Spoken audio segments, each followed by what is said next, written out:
Voilà, bonsoir à tous. Ce soir, nous allons poursuivre notre étude du livre de l'Apocalypse et nous allons lire les chapitres 4 et 5 qui concernent le culte céleste. Nous allons nous arrêter sur ce sujet important. Chapitre 4 donc du livre de l'Apocalypse. Après cela, je regardais et voici une porte était ouverte dans le ciel. Telle une trompette, la première voix que j'avais entendue me parler me dit « Monte ici, et je te ferai voir ce qui doit arriver dans la suite. » Aussitôt je fus ravi en esprit, et voici qu'il y avait un trône dans le ciel. Et sur ce trône, quelqu'un était assis. Celui qui était assis avait l'aspect d'une pierre de jaspe et de sardoine, et le trône était environné d'un arc-en-ciel, et il avait l'aspect de l'émeraude. Autour du trône, il y avait 24 trônes, et sur ces trônes, 24 anciens, assis, vêtus de vêtements blancs, et sur leurs têtes des couronnes d'or. Du trône sortent des éclairs, des voix, des tonnerres. Devant le trône brûlent 7 lampes ardentes, qui sont les 7 esprits de Dieu. Devant le trône, c'est comme une mer de verre, semblable à du cristal. Au milieu du trône et tout autour du trône, 4 êtres vivants remplis d'yeux devant et derrière. Le premier être vivant est semblable à un lion. Le deuxième être vivant est semblable à un veau, le troisième être vivant a un visage d'homme, et le quatrième être vivant est semblable à un aigle en plein vol.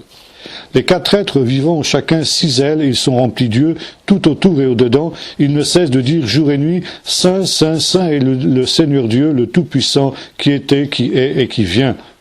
Et quand les êtres vivants rendront gloire, honneur et action de grâce à celui qui est assis sur le trône, à celui qui vit au siècle des siècles, les 24 anciens se prosterneront devant celui qui est assis sur le trône, ils adoreront celui qui vit au siècle des siècles, et ils jetteront leur couronne devant le trône en disant « Tu es digne, notre Seigneur et notre Dieu, de recevoir la gloire, l'honneur et la puissance, car tu as créé toutes choses, et c'est par ta volonté qu'elles existent et qu'elles ont été créées. » Puis je vis dans la main droite de celui qui était assis sur le trône un livre écrit en dedans et en dehors, scellé de 7 sceaux.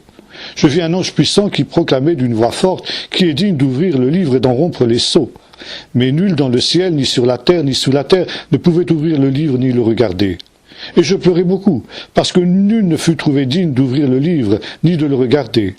Et l'un des anciens me dit « Ne pleure pas. Voici que le lion de la tribu de Juda, le rejeton de David, a vaincu pour ouvrir le livre et les 7 sceaux. » Et je vis au milieu du trône et des 4 êtres vivants, et au milieu des anciens, un agneau debout qui semblait immolé. Il avait 7 cornes et 7 yeux qui sont les 7 esprits de Dieu envoyés sur toute la terre. Il vint recevoir le livre de la main droite de celui qui était assis sur le trône. Quand il eut reçu le livre, les 4 êtres vivants et les 24 vieillards se prosternèrent devant l'agneau, tenant chacun une harpe et des coupes d'or remplies de parfums qui sont les prières des saints. Ils chantaient un cantique nouveau en disant « Tu es digne de recevoir le livre, d'en ouvrir les sceaux, car tu as été immolé, et tu as racheté pour Dieu par ton sang des hommes de toute tribu, de toute langue, de tout peuple et de toute nation.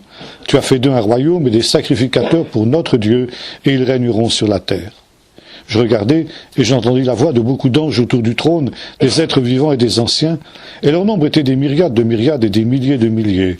Ils disaient d'une voix forte, « L'agneau qui a été immolé est digne de recevoir puissance, richesse, sagesse, force, honneur, gloire et louange, et toutes les créatures dans le ciel, sur la terre, sous la terre, et sur la mer, et tout ce qui s'y trouve, je les entendis qui disaient, à celui qui est assis sur le trône et à l'agneau, la louange, l'honneur, la gloire, le pouvoir au siècle des siècles, et les 4 êtres vivants disaient Amen, et les anciens se prosternèrent et adorèrent. Notre étude de ce soir se basera sur les travaux du regretté professeur Pierre Prigent, de l'Université de Strasbourg, qui a beaucoup travaillé sur les liturgies de l'Église ancienne. Et ces recherches ont amené le professeur Prigent à la conclusion que ces liturgies anciennes, en fait, sont calquées sur le texte que nous venons de lire. Dans ce texte, il y a une liturgie, un culte, si vous voulez, céleste. Pourquoi ?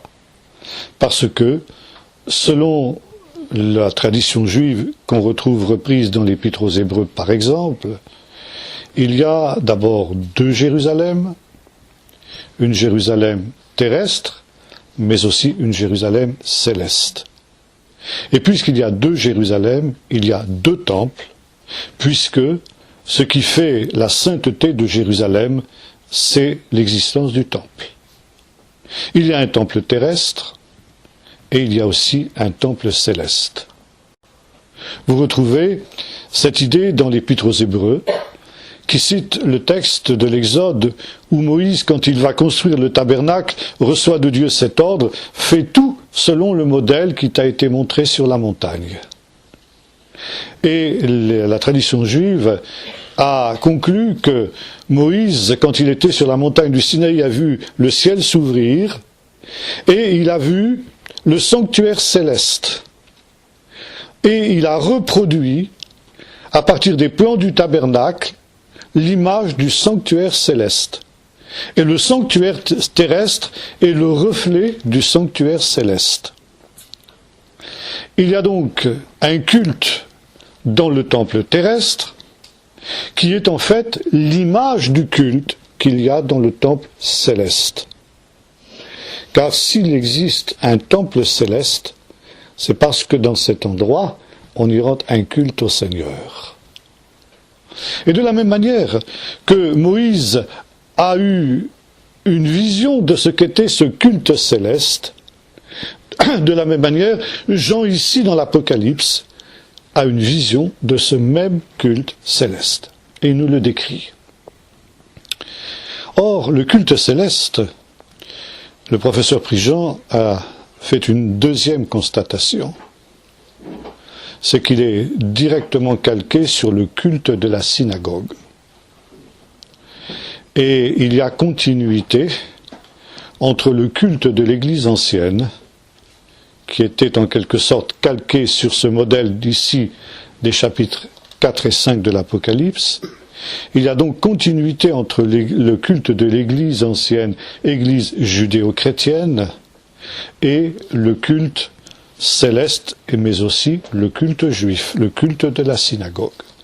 D'ailleurs, vous allez le constater, tous les cultes de nos églises, depuis l'église romaine jusqu'aux pentecôtistes ou charismatiques les plus libres, finalement, est calqué sur le modèle de l'Apocalypse et sur le modèle, par conséquent, de la synagogue. Pour que nous comprenions justement ce culte céleste, il faut que nous comprenions comment se déroule un culte dans la synagogue. Je ne sais pas si certains d'entre vous ont déjà participé à un service de Shabbat le samedi matin dans une synagogue. Eh bien, c'est à peu près justement ce qui nous est décrit ici dans notre texte. Le culte de la synagogue comprend plusieurs parties. La première partie du culte synagogal s'appelle en hébreu le Yotzer. Yotzer, ça vient d'un mot qui signifie le créateur. Ça veut dire que la première partie du culte, c'est de rendre grâce à Dieu en tant que créateur. Tout part de là, la reconnaissance que Dieu est le créateur de toutes choses. Et que par conséquent, étant ses créatures, nous sommes aussi ses enfants, et nous lui sommes redevables. Comme le dira l'apôtre Paul dans le livre des Actes, en lui nous avons la vie, le mouvement et l'être. Et un des drames de notre temps, justement, c'est que l'homme moderne ne veut plus se reconnaître comme une créature de Dieu et ne veut plus reconnaître que Dieu est le créateur. Yotzer, en hébreu, ça veut dire littéralement celui qui façonne. Yotzer, c'est aussi le potier. C'est le même mot. On peut traduire aussi bien par créateur que par potier. Un potier, c'est quelqu'un qui, à partir d'une masse d'argile, eh bien, fabrique une œuvre d'art, un vase, n'est-ce pas? Et Dieu est le divin potier, vous trouvez ça aussi dans le livre du prophète Jérémie, chapitre 18. Le Yotzer.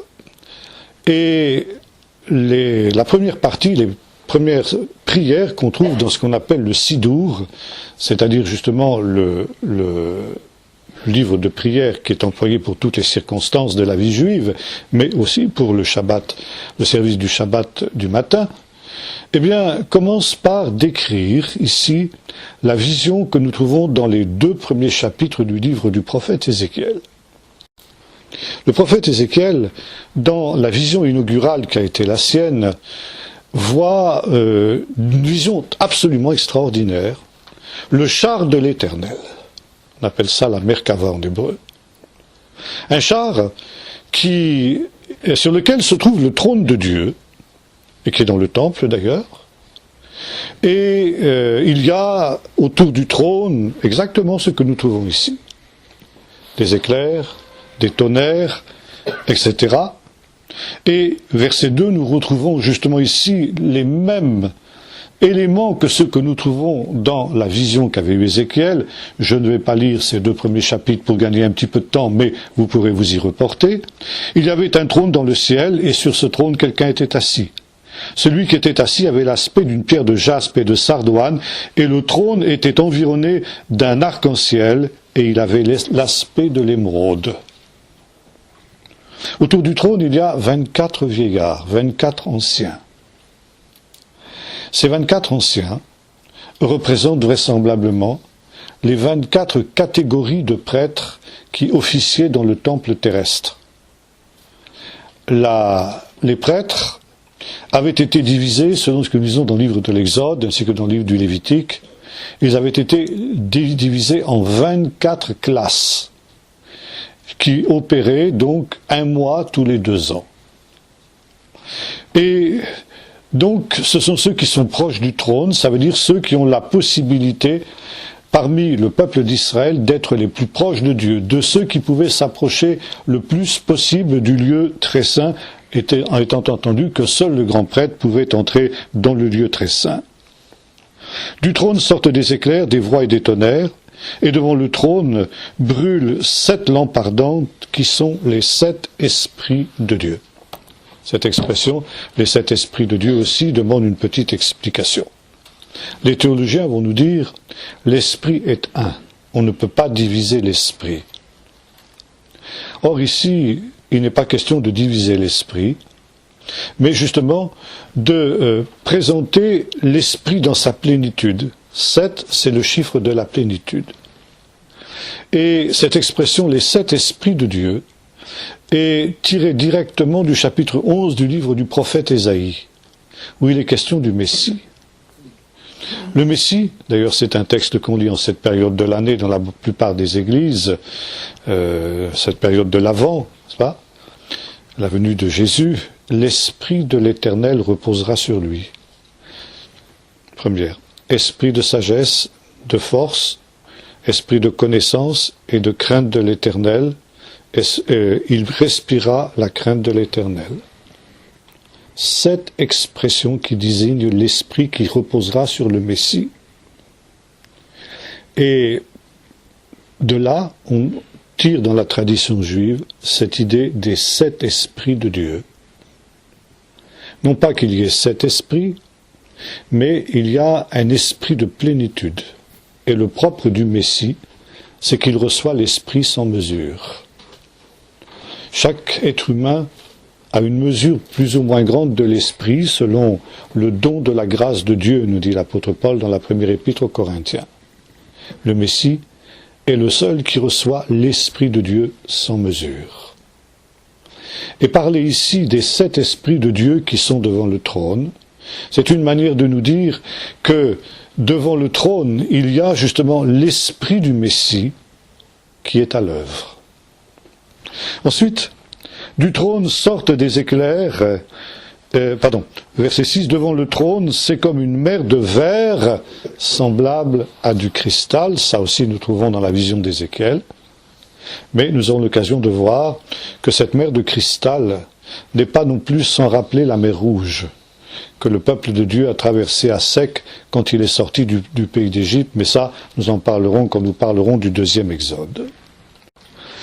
Et ensuite, au milieu du trône, il y a 4 êtres vivants remplis Dieu en dedans et en dehors.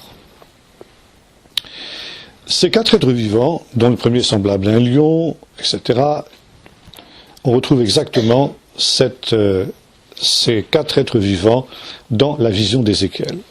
ce sont ce qu'on appelle les chérubins.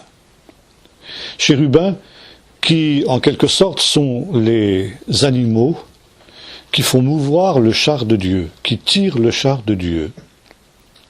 Ils sont remplis, Dieu, de tout, en dedans et en dehors, parce que ils ont la plénitude de la vision céleste. Ils voient Dieu, ce que les hommes sont incapables de faire.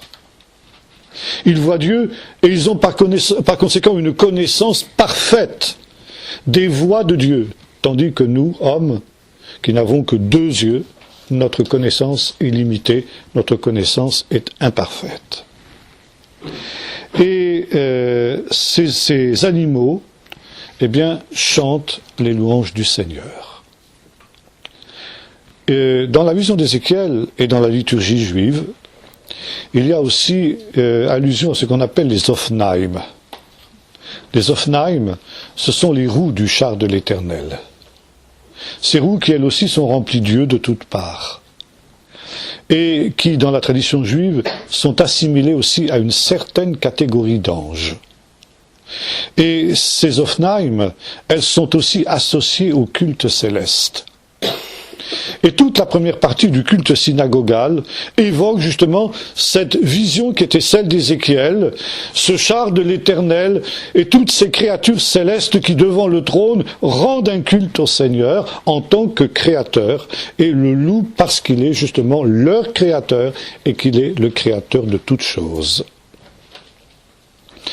Et cette reconnaissance de Dieu en tant que créateur est quelque chose d'essentiel dans cette première partie de la liturgie juive.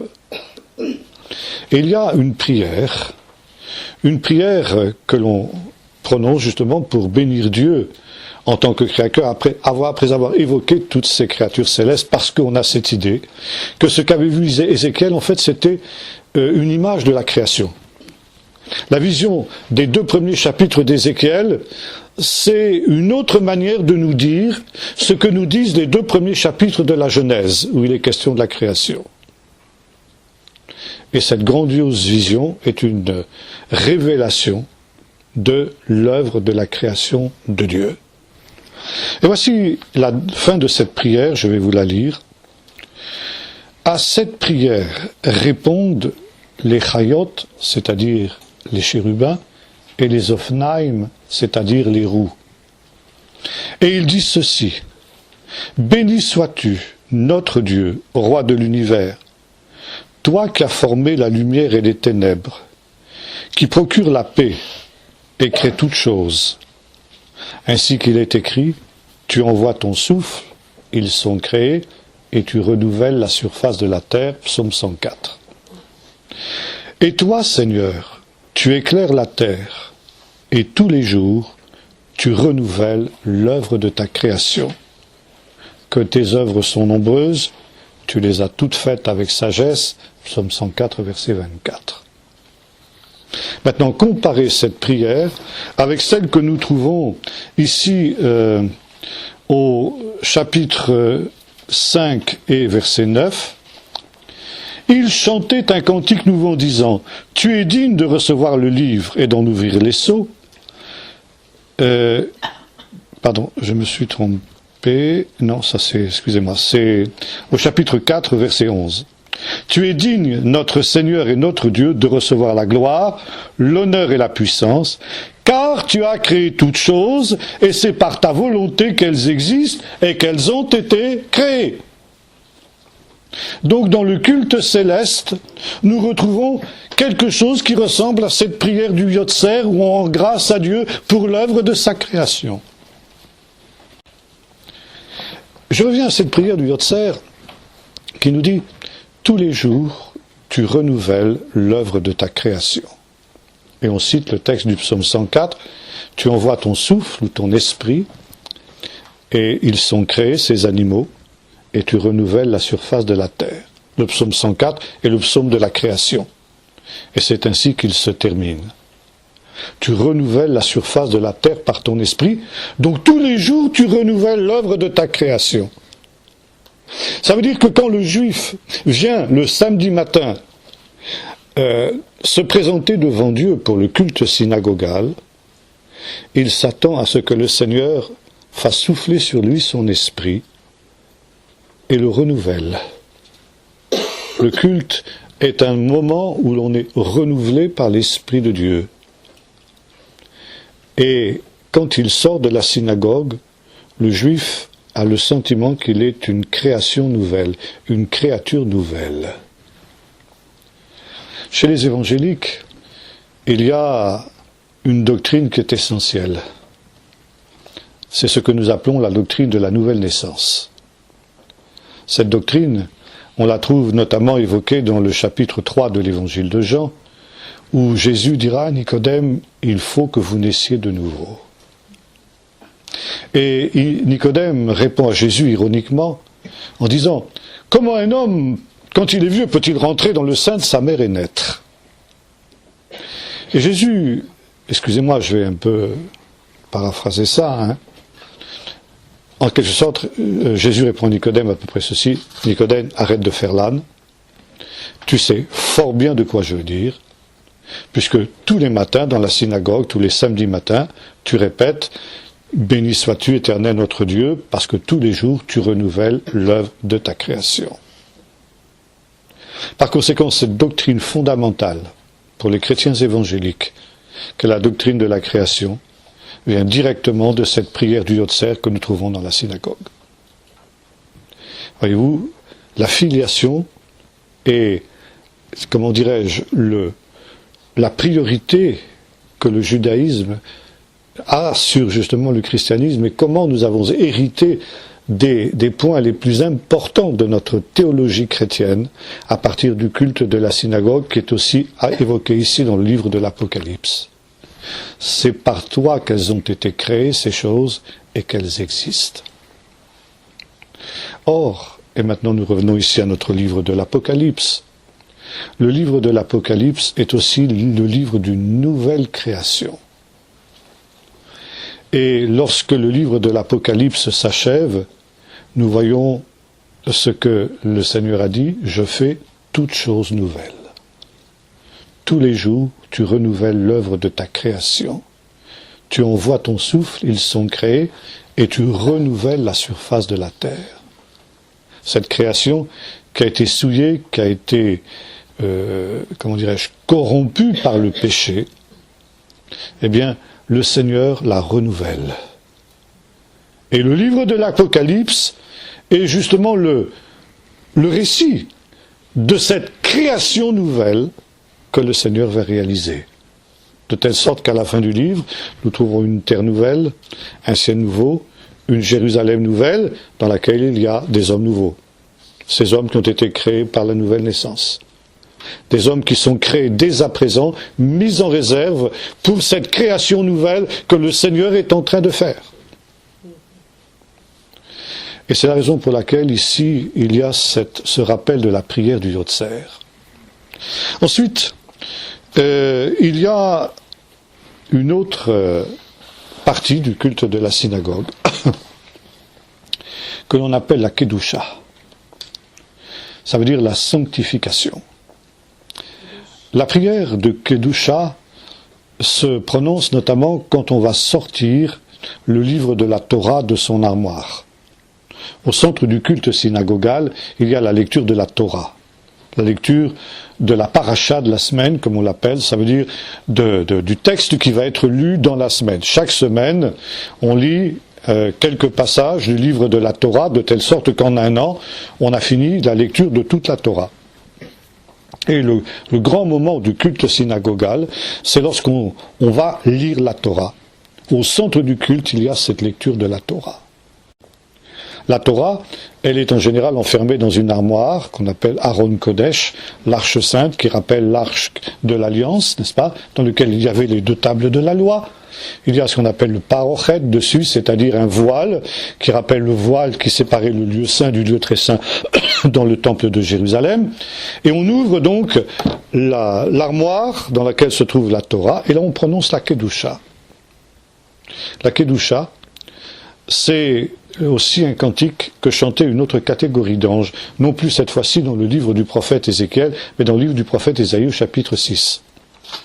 Cette fois-ci, c'est le prophète Ésaïe qui a la vision par laquelle va débuter son ministère. Et là, il voit non plus les chérubins, mais les séraphins. Trophim en hébreu, c'est-à-dire des êtres ardents, des êtres de feu, littéralement. Et qui volent devant le trône et qui crient « Saint, Saint, Saint est l'Éternel des armées, toute la terre est remplie de sa gloire. » Verset 8 du chapitre 4 de notre livre de l'Apocalypse. Les 4 êtres vivants ont chacun 6 ailes, comme les chérubins. Ils sont remplis d'yeux tout autour et au-dedans, et ils ne cessent de dire jour et nuit, Saint, Saint, Saint est le Seigneur Dieu, le Tout-Puissant, celui qui est, qui était et qui vient. Dans la plupart des églises chrétiennes, finalement, cette bénédiction de la Kedusha a été intégrée. Et dans la liturgie romaine, on appelle ça le Sanctus. Dans la liturgie orthodoxe, on appelle ça le Trisagion. Ça veut dire la proclamation de la triple sainteté de Dieu. Mais voyez-vous, toutes les églises, à peu près toutes en tout cas, ont intégré justement cette partie aussi essentielle de la liturgie juive. Maintenant, dans notre texte de l'Apocalypse, il y a une petite variante par rapport à ce que l'on dit dans la synagogue et qui est directement tiré du texte d'Ésaïe, celui qui est, qui était et qui vient. Cette expression, celui qui est, qui était et qui vient, on l'a déjà trouvée dans le chapitre 1 du livre de l'Apocalypse. Et c'est la proclamation du nom de Dieu. Dieu qui s'était manifesté à Moïse dans le buisson ardent. Et Moïse lui avait demandé « Quel est ton nom ?» Et il avait dit « Je suis celui qui suis ». Et nous retrouvons ici cette proclamation du nom de Dieu. Parce que comme nous aurons l'occasion de le voir, non seulement le livre de l'Apocalypse est une nouvelle genèse, comme nous l'avons dit tout à l'heure, ça veut dire une nouvelle création. Mais le livre de l'Apocalypse est aussi un deuxième exode. La libération du peuple de Dieu de tous les esclavages pour entrer dans la nouvelle terre promise, qui est justement ce ciel nouveau et cette terre nouvelle et cette Jérusalem nouvelle dans laquelle la justice habitera. Donc, ici, deuxième étape du culte de la synagogue, la Kedusha, ça veut dire la proclamation de la triple sainteté de Dieu. Et quand on a proclamé cette triple sainteté, alors on sort les rouleaux de la Torah de leur armoire et on l'étale sur une estrade qui se trouve au milieu de la synagogue, qu'on appelle la Bama. Et là, donc, on va faire la lecture du jour. Aujourd'hui, il y a en principe 7 personnes qui vont faire la lecture de la Torah, qui vont faire la lecture du texte de la semaine. 7 personnes, ce sont des personnes que l'on veut honorer. C'est toujours un honneur de monter à la Torah. C'est l'expression qu'on emploie d'ailleurs, monter à la Torah. Et c'est par conséquent quelqu'un de digne de venir faire cette lecture. Bon, on discute pour savoir si à l'époque de Jésus, donc à l'époque de l'Apocalypse, ici, il y avait 7 lecteurs ou s'il n'y en avait qu'un, etc. Bon, ça, les spécialistes ne sont pas tout à fait d'accord sur cette question, peu importe. Mais pour pouvoir monter à la Torah, il fallait en être parfaitement digne. Et c'est encore le cas aujourd'hui. Vous vous souvenez, par exemple, que c'était ce qui se passait quand l'apôtre Paul exerçait son ministère. Sa méthode d'évangélisation traditionnelle, c'était d'entrer dans les synagogues le jour du Shabbat. Et comme il était un visiteur étranger, eh bien, il était à peu près sûr qu'on allait lui demander de monter à la Torah, parce qu'un visiteur étranger, c'est quelqu'un qu'on veut honorer. Alors il faisait la lecture, et il faisait ensuite ce qu'on appelle le drash, ça veut dire l'explication, la prédication, et il en profitait pour annoncer Jésus. Bon, nous retrouvons la même chose dans le chapitre 4 de l'évangile de Luc, où Jésus donc entre dans la synagogue de Nazareth dans laquelle il a été élevé, il est parti avec ses disciples, il a commencé son ministère à Capernaum, et il revient pour ce fameux Shabbat à Nazareth, sa ville natale. C'est l'enfant du pays qui est revenu après une longue absence, c'est à lui tout naturellement qu'on s'adresse pour qu'il monte à la Torah. Et donc Jésus va prendre le livre, il fait la lecture debout, ce qui est encore aujourd'hui un usage dans la synagogue, et puis ensuite il s'assied sur la chair de Moïse pour faire le drash, ça veut dire pour faire l'explication. Pourquoi est-ce qu'on fait la lecture debout et la prédication assis? Pour montrer que la prédication c'est une parole d'homme, c'est pas la parole de Dieu. Elle n'a pas la même autorité que celle qui est proclamée par la parole de Dieu, par la Bible, et que l'on proclame donc debout pour montrer que ce livre a pleine autorité. Bon, ça je ferme la parenthèse. Voyez comment Luc connaissait bien les usages. Et vous remarquerez que c'est exactement ce qu'on trouve aussi dans toutes nos églises. Dans toutes nos églises, nous lisons des textes de la parole de Dieu. Alors vous direz qu'on ajoute aussi le Nouveau Testament. Oui, bien sûr, mais pour nous c'est aussi la parole de Dieu.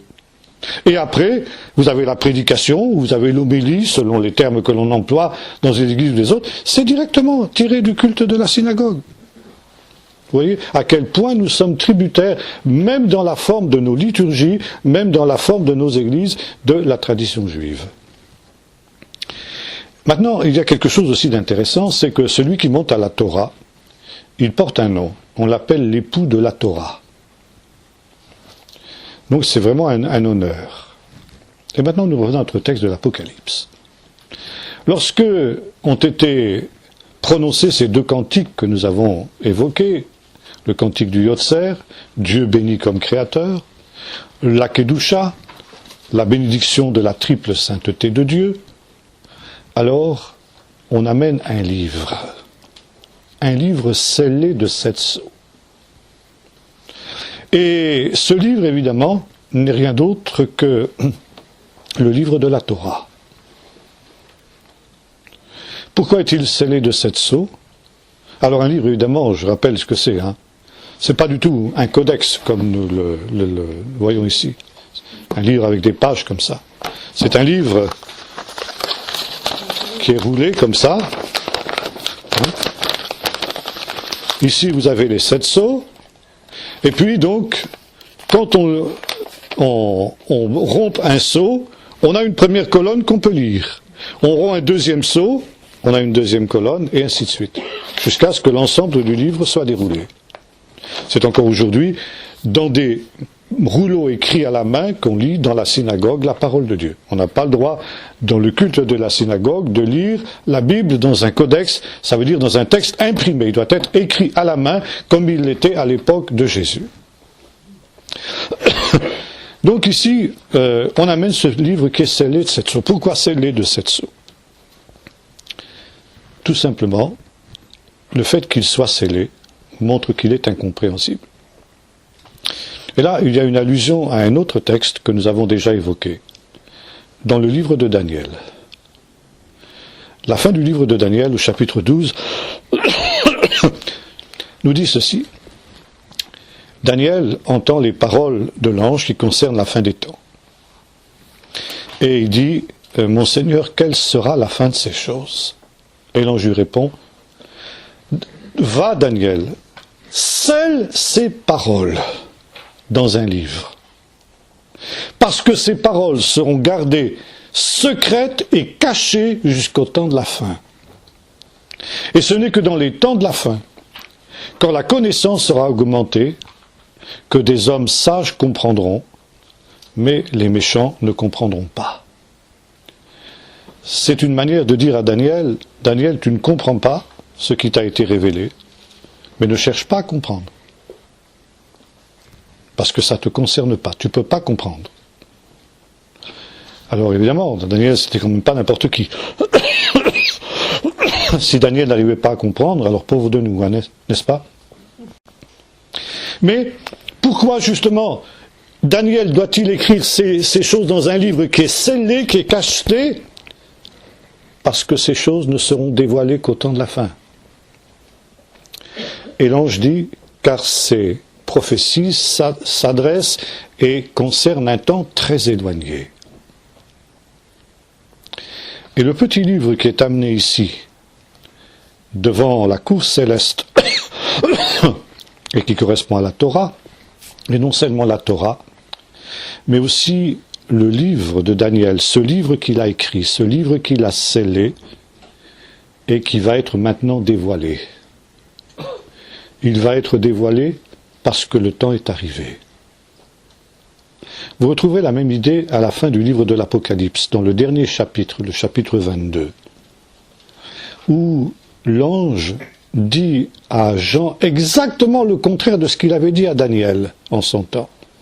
À Daniel, il avait dit « Scelle ce livre, garde le secret jusqu'au temps de la fin », parce que justement, il concerne un temps très éloigné. Toi, au contraire, Jean, ne scelle pas le livre, car le temps est proche, et je viens bientôt. Donc ce livre des mystères de Dieu, ce livre des prophéties de Daniel et des autres prophéties de la Bible, parce que nous avons vu que ce livre, c'est aussi quelque chose qui concerne toute la Torah. Mais toute la Torah aussi comprend des mystères qui ne sont destinés qu'à être révélés dans les temps de la fin. Et l'œuvre de celui qui va faire la lecture de ce petit livre, ça va être justement de dévoiler ces mystères qui ont été cachés depuis des siècles, qui ont été incompréhensibles et qui sont restés secrets et qui vont devenir maintenant compréhensibles pour les hommes sages. Et ça aussi, c'est le but de l'Apocalypse. Apocalypse, la révélation des choses cachées. Le livre, il est écrit en dehors et en dedans. Ça veut dire qu'il y a une partie qui est compréhensible, celle qui est en dehors, et puis il y a une partie incompréhensible, celle qui est en dedans, et c'est celle-là qui va être révélée, qui va être maintenant manifestée au grand jour. Mais, il y a un problème. Qui est digne de lire le livre et d'en rompre les sceaux? Qui est digne de monter à la Torah? Non pas comme on le fait chaque samedi dans la synagogue, mais ce livre très particulier, cette Torah très particulière. Qui est digne d'être l'époux de la Torah? Et il nous est dit que même dans le ciel, parmi les anges les plus élevés en dignité, en gloire, il n'y a personne qui soit digne d'ouvrir le livre et d'en rompre les sceaux. Il nous est dit que Jean pleure beaucoup, quand l'ange lui dit non, ne pleure pas, car voici le Messie, l'agneau de Dieu, en même temps le lion de Juda, celui qui a versé son sang, et à cause de la mort qu'il a soufferte, il est digne de prendre le livre et d'en rompre les sceaux. Et c'est une manière de nous dire que Jésus est la clé de la compréhension de la prophétie. Ce n'est qu'en Jésus que ce qui avait été annoncé s'éclaire. Ce n'est qu'en Jésus que les mystères du royaume de Dieu sont révélés, sont manifestés. Comme le dira un autre texte de ce même livre de l'Apocalypse, l'Esprit de Jésus et le témoignage de Jésus, est l'esprit de la prophétie. Ça veut dire que ce n'est qu'en lui que l'on peut comprendre justement le plan de Dieu, le plan prophétique de Dieu. La deuxième chose que cela nous apprend, c'est que précisément nous sommes maintenant dans le temps, un temps d'accomplissement. Non plus un temps d'attente, comme c'était le cas depuis Daniel jusqu'à Jean en quelque sorte. Et un autre texte nous dit, eh bien maintenant, il n'y a plus d'attente, il n'y a plus de délai. Maintenant, justement, nous sommes dans le temps. Et donc ici, il va y avoir ouverture de 7 sceaux. Et non seulement il y a en quelque sorte dévoilement de ce qui est écrit dans le livre, mais accomplissement et réalisation de ce qui est écrit dans le livre. Chaque fois qu'un sceau est rompu et que par conséquent une partie du livre apparaît, ce qui est écrit dans le livre va s'accomplir sur la terre. Il y a une correspondance entre ce qui se passe dans le ciel et entre ce qui se passe sur la terre. Ce qui se passe sur la terre étant la conséquence de cela. Et évidemment, ce sont essentiellement des jugements, des fléaux qui vont s'abattre justement sur une terre qui connaît justement le paroxysme à cette époque-là de la révolte contre Dieu, ce que justement d'autres textes bibliques appellent l'apostasie. Et cette bénédiction justement de la Torah. Nous la retrouvons aussi dans la prière du Gluck, de la Kedusha. Je vais vous la lire, traduite de l'hébreu cette fois-ci. L'agneau donc qui est l'époux de la Torah, et qui lui aussi, parce qu'il est justement le Saint de Dieu, peut prendre ce livre et en ouvrir le sceau. Sois béni notre rocher, notre roi, notre rédempteur, créateur des saints. Que force soit à ton nom, notre roi, créateur des êtres qui te servent, toi dont les serviteurs se tiennent sur une hauteur éternelle, et qui proclament d'une seule voix les paroles du Dieu vivant. Tous tes bien-aimés, tous tes anges ouvrent la bouche en sainteté, avec chant et mélodie. Ils bénissent, louent, glorifient avec crainte, et proclament saint et royal le nom de Dieu, le roi, en disant, tous d'une seule voix, Saint, Saint, Saint est l'Éternel des armées. Toute la terre est remplie de sa gloire, et les saints et les êtres vivants, dans un grand tremblement, répondent aux séraphins en disant « Béni soit la gloire de l'Éternel depuis son lieu » Ézéchiel 3, verset 12. Donc ici, nous arrivons à la troisième étape du culte synagogal. Première étape, nous avons vu Yotzer, bénédiction de Dieu en tant que créateur. Deuxième étape, Kedusha, proclamation de la triple sainteté de Dieu. Troisième étape, lecture de la Torah. Et puis finalement, le culte se termine, après donc la lecture et l'explication de la parole de Dieu, le drash, la prédication si vous préférez, par une dernière série de prières que l'on appelle la Géoula. Géoula, c'est la rédemption. Et dans cette prière, on va bénir Dieu d'avoir non seulement créé le peuple d'Israël, mais de l'avoir racheté de l'esclavage de l'Égypte. C'est ce qu'on appelle la rédemption. La Géoula, ça veut dire la rédemption. Et on bénit Dieu pour la sortie d'Égypte, selon qu'il est écrit, tu te souviendras de la sortie d'Égypte tous les jours de ta vie. Et non seulement le Seigneur a fait sortir son peuple d'Égypte, l'a libéré de l'esclavage du Pharaon, mais a fait de lui un royaume saint, un royaume de prêtres, un peuple mis à part, lorsqu'il a donné au Seigneur sa Torah sur le mont Sinaï. Et c'est alors qu'on bénit Dieu non seulement pour cette délivrance, mais également pour l'élection d'Israël. Et maintenant, nous lisons dans le chapitre 5, verset 9. Il chantait un cantique nouveau en disant, « Tu es digne de recevoir le livre et d'en ouvrir les sceaux, car tu as été immolé, et tu as racheté, Géoula en hébreu, pour Dieu par ton sang, des hommes de toute tribu, de toute langue, de tout peuple et de toute nation. Tu as fait d'eux un royaume et des sacrificateurs pour notre Dieu, et ils régneront sur la terre. » Par conséquent, ici, nous sommes vraiment dans cette troisième partie du culte de la synagogue, la bénédiction de Dieu pour la rédemption, parce qu'il est non seulement le Créateur, mais il est également le Rédempteur, celui qui a délivré Israël. Maintenant, qu'est-ce que cela nous apprend par rapport au livre de l'Apocalypse? Nous avons vu que le livre de l'Apocalypse est à la fois le récit de cette nouvelle création, mais aussi de cette rédemption qui a été accomplie par l'agneau. L'agneau qui, par son sang, justement, a délivré les hommes de toute nation et de toute langue, de toute tribu, non plus de la servitude de l'Égypte, mais de la servitude du péché et de la mort, pour faire d'eux, justement, l'Église, cette fois-ci, un peuple de sacrificateurs à l'image de ce qu'a été Israël quand Dieu s'est révélé à lui sur la montagne du Sinaï.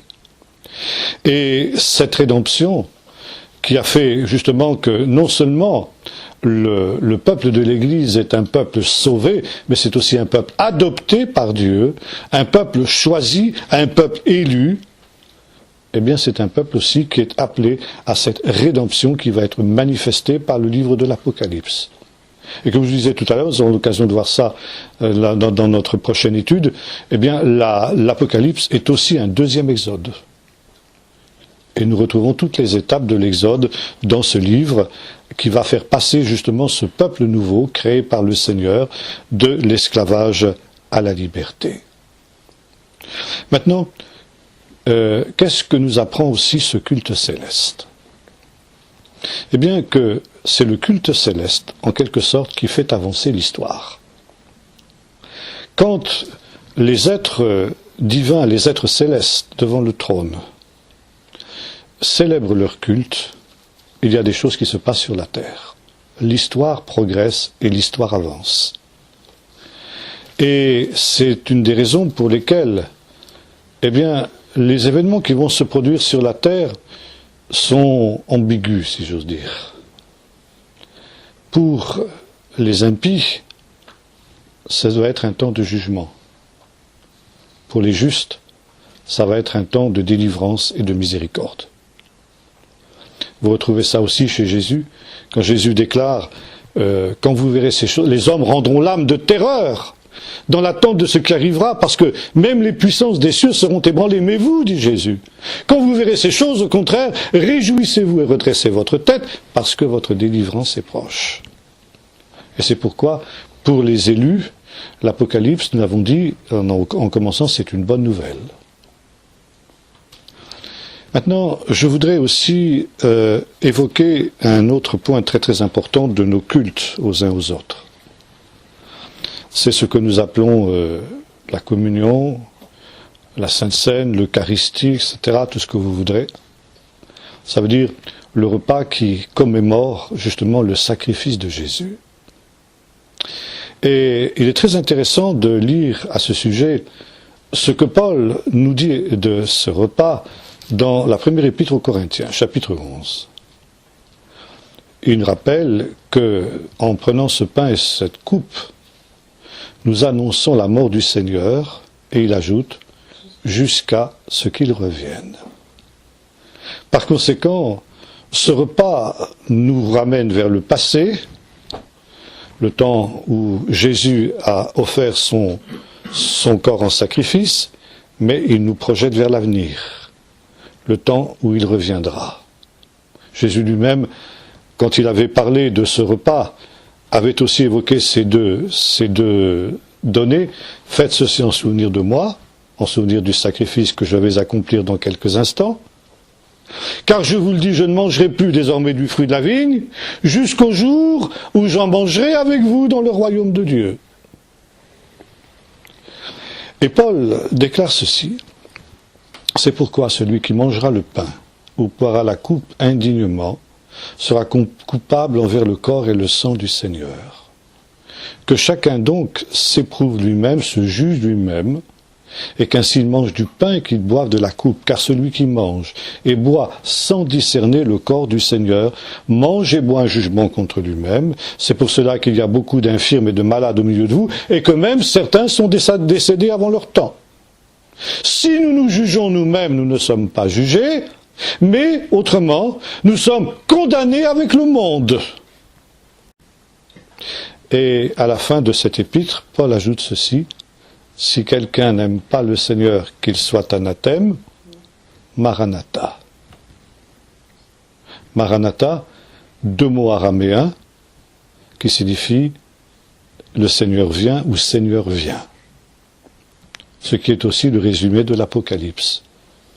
À la fin du livre de l'Apocalypse, nous trouvons, en grec cette fois-ci, cette même idée: viens Seigneur Jésus. L'épouse, l'Église, dit avec l'Esprit: viens Seigneur Jésus, Maranatha. Et là, justement, cela nous permet peut-être de cerner aussi un problème qui divise les églises. Sur cette question, justement, de la présence réelle ou non dans le pain et le vin de la Seine. Or, quand nous lisons justement à la lumière de ce que nous avons vu dans l'Apocalypse, ce que Paul dit dans la première aux Corinthiens, il nous dit ceci, grosso modo. Lorsque vous prenez le pain et le vin, donc vous rappelez le sacrifice du Seigneur, mais vous annoncez sa venue. Vous annoncez que le Seigneur vient. Très intéressant qu'aux Corinthiens, qui étaient des gens de langue grecque, Paul n'éprouve pas le besoin de traduire l'expression Maranatha. Ça veut dire que les Corinthiens la connaissent, cette expression. Pourquoi ? Parce qu'ils la répètent dans leur liturgie. Comme nous, on n'a pas besoin de nous traduire les mots Amen ou Alléluia, parce que ce sont des mots qui sont devenus courants dans nos liturgies. Maranatha, c'était quelque chose qui était courant chez les premiers chrétiens. Le Seigneur vient. Il vient au dernier jour. Mais il vient aussi lorsque le peuple de Dieu est rassemblé pour prendre le pain et le vin. Il vient. Il est celui qui vient. Et les liturgies anciennes, on voit ça par exemple dans des textes comme la Didaché des 12 apôtres, texte du début du IIe siècle, texte judéo-chrétien du début du IIe siècle, il nous est dit que lorsque on célèbre la Sainte Seine, celui qui, quand on a présenté le pain et le vin, eh bien celui qui préside la Sainte Seine doit dire, si quelqu'un est saint, qu'il vienne, qu'il s'approche. Si quelqu'un ne l'est pas, qu'il se repente. Maranatha. Si quelqu'un n'aime pas le Seigneur, qu'il soit anathème. Maranatha, c'est l'écho justement de cette ancienne liturgie que Paul reprend. Par conséquent, qu'il se juge lui-même. Si quelqu'un n'est pas saint, qu'il se repente, pour ne pas prendre un jugement contre lui-même. Pourquoi ? Parce que justement, dans la Sainte Seine, le Seigneur vient. Il vient par son esprit, comme il viendra corporellement au dernier jour. Mais il est aussi présent au milieu de nous, il est présent d'une manière invisible, mais il est présent au milieu de nous, aussi présent que quand il viendra corporellement au dernier jour et que tout le monde le verra. Quand il viendra au dernier jour, qu'est-ce qui se passera ? Là, on vit un instant. Pour les uns, ce sera un jugement. Pour le monde, ce sera un jugement. Pour les élus, ce sera une délivrance. Or, chaque fois que nous prenons la Sainte Seine, nous dit l'apôtre Paul, nous anticipons la venue du Seigneur, parce que nous disons Maranatha. Et le Seigneur vient au milieu de son peuple, comme il viendra pour le monde au dernier jour. Et c'est la raison pour laquelle, si quelqu'un n'est pas saint, si quelqu'un ne s'est pas jugé lui-même, si quelqu'un ne s'est pas repenti, comme dit l'apôtre Paul, il va être jugé avec le monde, comme le monde le sera au dernier jour. C'est pour ça qu'il y a des malades au milieu de vous et que même certains sont décédés parce qu'ils ne se sont pas jugés eux-mêmes, ils ont pris la Sainte Seine indignement et par conséquent, ils ont attiré sur eux un jugement comme les impies attireront sur eux un jugement quand le Seigneur viendra au dernier jour. Par contre, si quelqu'un est saint, à ce moment-là, il connaît aussi une délivrance. Comme les élus, les justes, la connaîtront aussi au dernier jour. Et la Didaché, toujours elle, reprend un petit peu aussi cette idée que nous avons exprimée ici. Il nous dit à peu près ceci. Celui qui doit présider le repas du Seigneur doit dire de la même manière que ses épis, autrefois dispersés sur les collines, et ses grappes, autrefois dispersées dans les vallées, sont maintenant rassemblées sur cette table, dans ce pain et dans ce vin. Qu'ainsi, Seigneur, bientôt, toute ton Église soit rassemblée dans ton royaume des quatre extrémités de la terre, périsse le monde et vienne ton royaume. Voyez-vous, pour les premiers chrétiens, la célébration de la Sainte Seine, du culte par conséquent, était véritablement cette anticipation de la venue du Seigneur. Cette anticipation du jugement du monde et de la délivrance des justes qui, comme justement sont rassemblés les épis et les grappes, seront au dernier jour rassemblés dans le royaume de Dieu, dans le royaume céleste pour leur délivrance, dans cette terre nouvelle et dans cette Jérusalem nouvelle dans laquelle la justice habitera. Et c'est la raison pour laquelle aussi nous trouvons l'importance de cette réalité ici au centre de notre Apocalypse. Au centre de l'Apocalypse, nous n'avons pas la Sainte Seine au sens que nous l'entendons. Par contre, nous avons la personne de l'agneau lui-même. L'agneau qui est là comme immolé, ça veut dire qui à la fois rappelle ce qu'a été son sacrifice. Vous vous rappelez le sacrifice du Seigneur jusqu'à ce qu'il vienne le lion de Juda. Il a été l'agneau de Dieu et il viendra comme le lion de Juda au dernier jour. Alors, nous avons vu qu'il y a un culte céleste, mais que le culte de l'Église est aussi le reflet du culte céleste. Et ce n'est pas simplement le culte céleste qui fait avancer l'histoire. Mais lorsque nous célébrons le culte, nous sommes associés avec le culte qu'il y a dans le ciel. Nous sommes associés avec les créatures célestes. Et c'est aussi notre culte qui fait avancer l'histoire.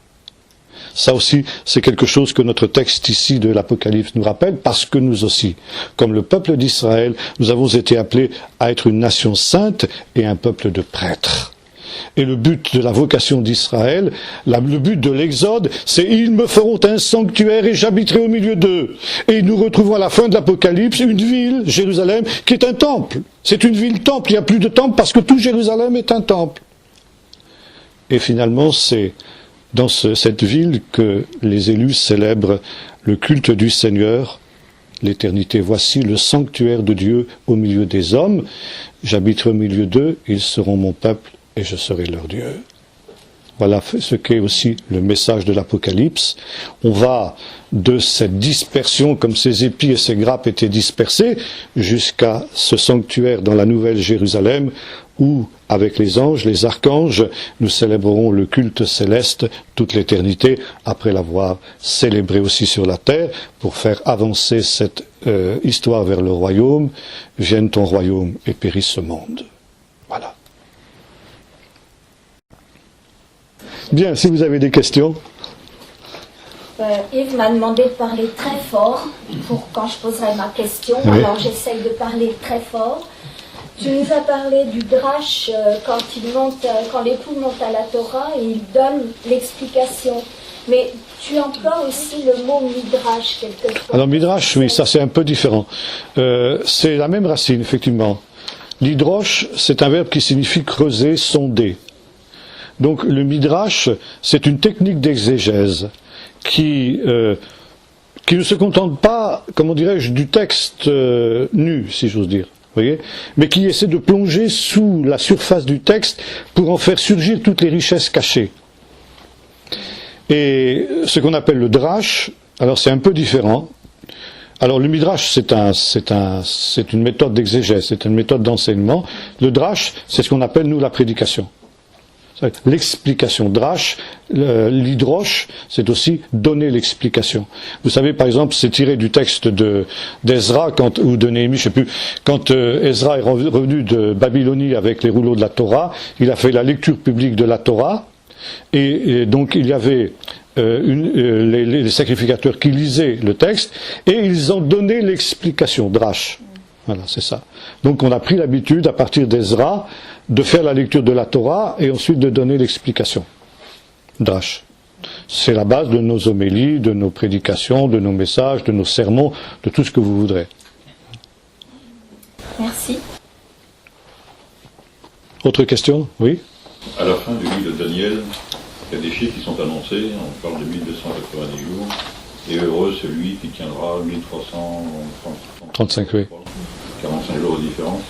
Est-ce que vous pouvez nous dire ce que ça signifie? Je sais pas. Je sais pas. Non, vous savez, ça c'est des nombres mystérieux. Et là, je reprends ce que je vous disais tout à l'heure, à savoir que ces choses seront cachées jusqu'à la fin.